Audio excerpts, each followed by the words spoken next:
мен Нұрланова Айдана. Бүгінгі күннің басты жаңалықтары.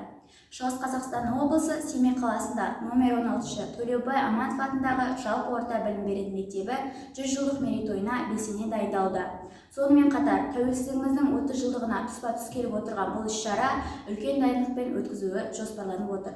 Аталған мектепте 1008 оқушы білім алуда. Оқушылар арасында мектеп президенті сайланып, мектеп парламенті 8 фракция бөлімдері арқылы жұмыс жасап, білім беру жүйесін дамытуға өз үлестерін қосқылары келеді. Толығырақ сыныптасым Сартықанұлы Бекнұр баяндап береді. Бүгінгі репортажымызда арнайы белгілі ғалым, академик Төлеубай Аманов оқыған білім ошағына арнаймыз. Ұстаздары мен оқушылары бір отбасыдай болып отырған бұл мектептің басшысы Құрманғалиева Бақытгүл Қадылбекқызы. Олай болса, бірден мектеп өміріне белсене араласып, мектеп парламентінің жұмысы және ұйым мүшелеріне танысуға асығайық.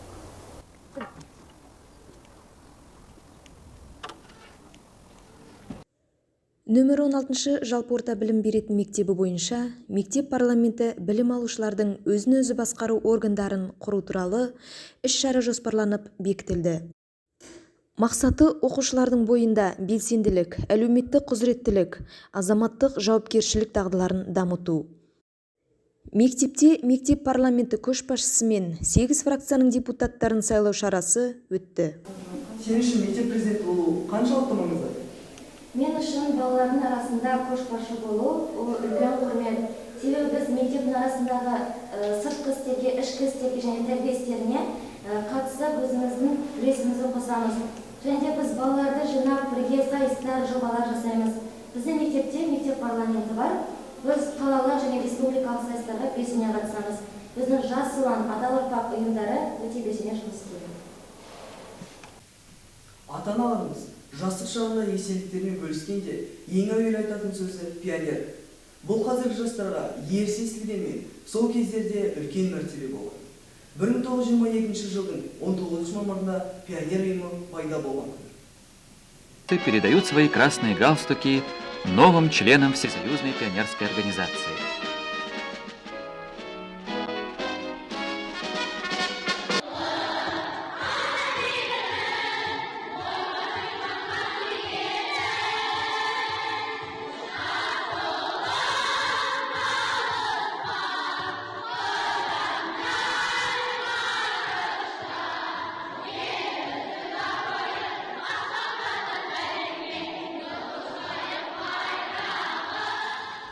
Атамекеннің нық ұстайық байрағын деп, Жас ұлан республикалық бірыңғай балалар мен жасөспірімдер ұйымының оқушылары осылай өздерінің әнұрандарын айтты.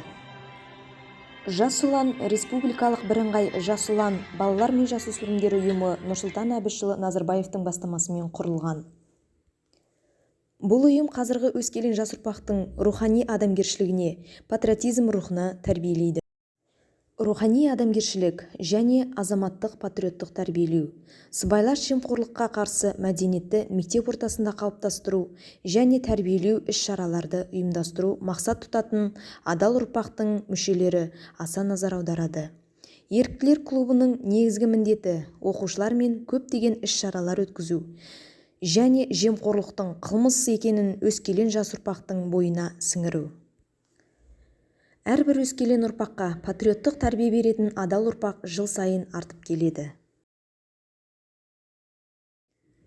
Мемлекет басшысы Қасым-Жомарт Тоқаевтың оқуға құштар мектеп жобасы аясында мектеп кітапханасында TEDx жобасы іске асырылып отырады.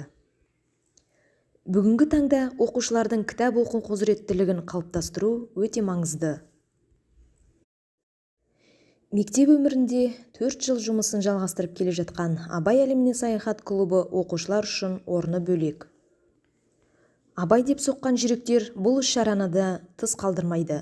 Хакім Абайдың өлеңдерінен үзінділер жаттап сайыстарға қатысып жүлделі орын алуда. Сонымен қатар экологиялық акцияларға белсене қатысу арқылы мектеп парламентінің мүшелері қоғамға қызмет ету жобасын іске асырды. Қоршаған ортаға әр жасаған жақсылығымыз өзіміз үшін байлық болып қалады дейді мектеп оқушылары.